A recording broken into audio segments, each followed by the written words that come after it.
I don't, in our schools, I definitely see an increase in middle school, but, and Erin from True North can probably attest that I haven't seen a reduction at the high school level. I think in our area, it's actually gone up.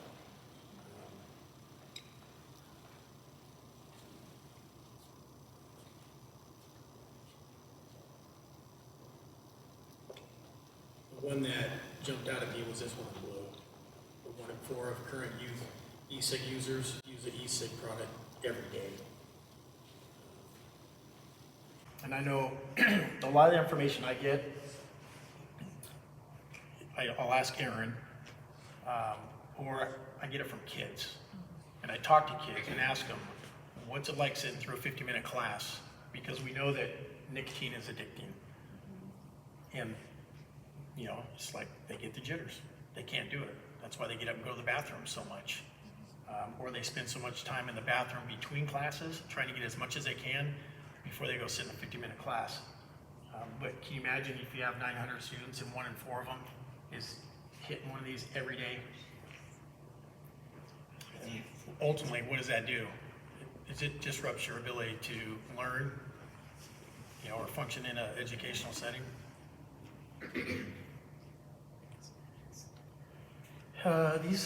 These are the ones that are actually up here on the counter. These are really common ones that we're finding at school. I would say right now, Lost Mary and the Elf Bar or Elf Tank on the top left, those are really common. The Geek Bar is really common. Not so much of these funky ones. I just threw those in there to show you that, you know, what's out there. And then, you know, the common theme to me is very colorful, very attractive, and flavorful, because all these have different flavors. You got mango, I think lime, kiwi, one of these, that's blue raz, I think that was blueberry. Do you have to be a certain age to buy them? I was just gonna say, are you gonna go Erin, over? how old do you have to be? Well, I mean, in Washington State, you have to be 21 to like go to the gas station and buy these. But the problem is that you can order every single one of those offline, and it'll say that it's going to age check you at the door, but it absolutely does not. They just leave them in your mailbox. So, and that's true for like marijuana pens as well. We see that happen a lot. Them ordering them online. So I would say online, or parents throw their own vapes away. Their kids take them out of the garbage can and use what's left of them. So almost never do I think they're getting them from the actual store by having people buy them. They're either ordering them online or they're taking them from garbages and using them without people realizing that they're not staying in the garbage. Most of the students that are opening, when I ask them how you get this stuff, believe it or not, parents are buying it for them. And we have, I don't know, there's a handful of parents that I know that are okay with their kids using marijuana, and they buy it for them. Or they're getting it from an older sibling that's old enough to buy it, or has contacts, or they're stealing it from their parents, or they're buying it from somebody at school. We've had a student recently that he opened up to us. He's buying vapes and marijuana cartridges, and I'll explain what this is here in a second. He's ordering them online, and you could get Delta 9 online, fake name, date of birth. They don't use age verification, and it's delivered to your house. And then he was selling them at school. So, something that marijuana, another type of a vape device. These are cartridges. The yellow stuff you've seen them is marijuana, THC, oil, and what they're going into is this 510 battery, which is like this piece right here. This is a 510 battery, universal, it's rechargeable, and this is what the kids don't want to lose.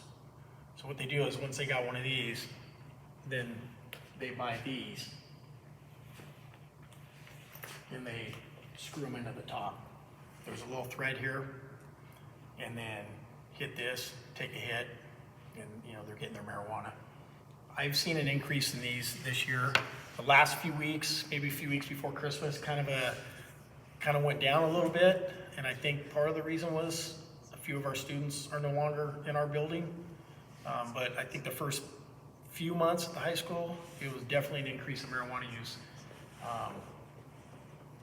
Easy to get, super easy to get.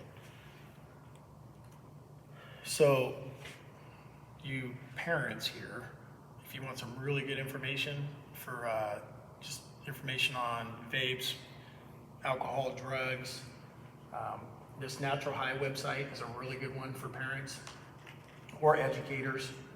I've shared these with like our health teachers to grab stuff off of. And I think we're gonna try and get them on our website, the district website. And then this is another really good one. If you want to learn about, I'll go to this to look up hashtags or slang words. But Smart Social, if you want to learn about emojis, you can just search in, emojis, and it's gonna give you more than you could remember. Another good one. And then, if you don't follow, for the younger kids here, parents of younger kids, follow Cyber Safety Cop on Instagram. That is the individual I'd love to bring to our district to talk with our students and our staff, and it's all about cyber safety. It's really, really good. He offers a book to buy. It's called Parenting in the Digital World. I recommend it to every parent before they give their kid a phone. The NBC News When One Pill Kills is eight different stories of fentanyl overdose on students. The YouTube Dead on Arrival is a fentanyl documentary. I haven't seen or heard of much fentanyl. I think our kids, they're kind of scared of that. Pretty much it's vape, marijuana, and over-the-counter drugs. A lot of over-the-counter drugs. And the only reason I know that is I asked Erin, what's the trend in Centralia, Chehalis area? And then we see it in backpacks or kids talking or telling us. But definitely the over-the-counter drugs. You want to add anything, what you're seeing in our buildings? Or tell them what you do when we have kids that need your assistance. Okay. Well, my name's Erin. I work with True North through the ESD. I'm at WF West High School 4 days a week, Chehalis Middle School 1. Sometimes that changes a bit just depending on how many kids I have in each building, but right now that's where we're at. Typically at both the high school and the middle school, let's say a kid gets caught like vaping in the bathroom, they're going to be offered like a reduced disciplinary action if they're willing to engage in some kind of preventative service with me. So I would say most of the time students want to do that. Very rarely do I have a kid say no. And it's really just about education. What are they using? Do they understand the risks? Is there something going on in their life that I can assist them with to help reduce the likelihood of that continuing to happen? Do maybe parents need some assistance finding some resources, whether that be mental health or treatment or just whatever they need? I will say I don't see fentanyl in our students often. Anything I have heard of has been very much accidental, but the over-the-counter issue I think has continued to escalate just within not just Chehalis School District but the local community. Benadryl. I was going to say, Yeah. can you clarify what So over-the-counter things is? like cough and cold medicine, Benadryl, things that most people have in their house, right? Because like people get sick and people have allergies and you don't think anything of having those there. And taken as directed, those are fine, but then you get kids who are taking 25 Benadryl pills to feel some kind of high off of them, or taking, the whole box of cold medicine, because if you take enough of those things, you will have some kind of mind-altering effect. The hard thing about that is I think it's the easiest to miss, because most people aren't just like counting their Benadryl every day, right? So if you're not actively monitoring that, you probably will not know that is happening. It's also on a substance use treatment end, the hardest thing to catch, because it's not something that people usually drug test for. If you go to the store and you buy like a home drug test, it is not going to test for that most times. So I do think it's kind of the most sneaky thing that we're seeing. I would say it really kind of started an uptick the second semester of last year, and I've just seen it continue to increase. I do think that just in the last month or so, the students I meet with are kind of starting to feel that it's maybe a little scarier than they thought to do that, but I think it gets downplayed a lot because it's like not a drug, right? But it very much is. Some of those over-the-counter drugs are drugs that they say work well with others. So they will enhance the high of, so if I have a marijuana pen and I want it to last longer, I might take smaller hits and, you know, take some, another over-the-counter drug with it to increase that high, to sustain the high, to maybe the little bit I took, now it's gonna magnify it, so they work well with others. I know the cough syrup, the Benadryl, the other one is laxatives. Laxatives, and these are things that we see in kids as backpacks, and it's easy for kids to sell that. I got a cold, or I got allergies. But I know I've seen them, you know, Benadryl, cough syrup, laxatives. Yeah. Any questions? Can we talk a little bit about what students' behaviors look like when they are on a vape or on a dap pen, like what things parents might look for, behavioral changes, lack of sleep, erratic sleep cycles, mood swings? All that. Yeah, I was like all this. Sorry, that's another question. I mean, for me, it's the ones that are in and out of the bathroom 8 times a day. When I drink a lot of water and I know how often I have to go to the bathroom, that's not normal. So, and they're going in with groups. With the marijuana, that's, for me, in my prior background in law enforcement, that's like identifying somebody under the influence of alcohol. And marijuana and alcohol have a lot of the same, you know, characteristics. And, you know, that's... I think the thing that people underestimate now is that like with, like they call these dab pens, right? For marijuana, I think if you are not up to date, you don't realize that you're not gonna smell that for more than like 30 seconds. So like where it used to be very difficult to be a teenager to just use marijuana in their bedroom and not have the whole house be very aware that that was happening, right? You're not gonna smell this in your kid's room. Same with vapes, right? Like this might smell fruity for a second when you walk in the room, but this is gonna be gone in 30 seconds. You will not have any idea that that was happening.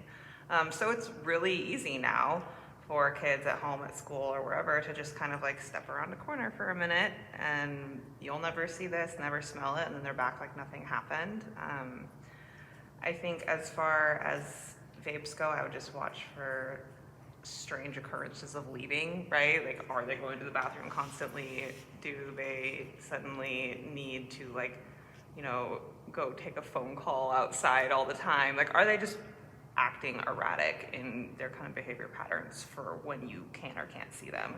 As far as marijuana goes, I mean, I think the classic change in appetite, I think when it's almost more noticeable now is when kids stop using it, right? Like, I think a good example is maybe you're going on a family trip, right? And if your child has been using marijuana every day, suddenly on that trip, they might be just like super grumpy. Maybe they don't have appetite. Maybe they are sleeping a bunch or not at all. I think it becomes really noticeable in personality when they stop using it. And usually that is around things like not having access suddenly. So visiting family, holidays, whatever. I think it can be very easy not to notice, especially if they're just taking like small hits off this. You might not really pick up on it, but you definitely pick up when they are very frustrated and angry. Are we seeing any edibles? Because Not in a while. Nope, some mushrooms earlier in Yeah. the year, that was it. baggies of Yeah. those, Yeah. But which is interesting because there's still got gummies. yeah, Yeah. I think what, Oh, the edibles, yeah. I think they're harder to get. I think Yeah. that they're harder for, my assumption would be is that they're much harder for people to get their hands on. This is easy. Are any of the online products that are being sold sort of unscrupulously, are any of them laced with any? Last year, True North saw a pattern with, it was Delta 8, not Delta 9 then. Honestly, I'm not sure if if it's the same and they just gave themselves a new number in their name or what happened. But we saw a pattern of children testing positive for other substances other than marijuana that were very adamant that they had not used anything other than marijuana, and were very alarmed that there were other drugs in their system. And the only kind of trend we could find there was that they had all ordered from this same site, right? So definitely something to be aware of. They probably are not always getting what they think they're getting off of there. It's not like it's being well regulated, right? Who really knows what all is in there? I have one more. Have you seen any or heard of any talk of pill parties? No, but I would hesitate to say that's what they would call it either, because I think, so like possibly, right? I think that our kids are pretty savvy with their We're language. gonna call it something else, Mhm. the slang for it, you can Mhm. look that up. Just so you know, we were seeing an increase of events, Okay. as I was leaving. Kids go to the medicine cabinet, grab a couple of pills Whatever. with their parents, Yeah. sugar bottles, throw it in a big bowl, and people just grab a little handful. I have not seen it recently, but something that I was seeing quite a bit last year was these marijuana carts were being filled with very, very, very strong hallucinogen known as DMT. I actually can't even pronounce the whole real name for that. It's a very long word.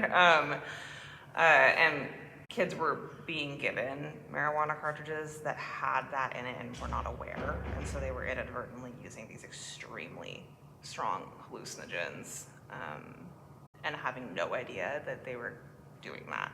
I haven't seen it in a while, but I had several kids back to back last year report that. So definitely something to be aware of. That's not something you're gonna be able to like see or smell or know. It's just gonna be in the liquid in the cartridge and you're not gonna have any idea. The other thing that I'm waiting to see when it hits into our kids is Green Hill's having a really increase in spice, and they're bringing it in on paper,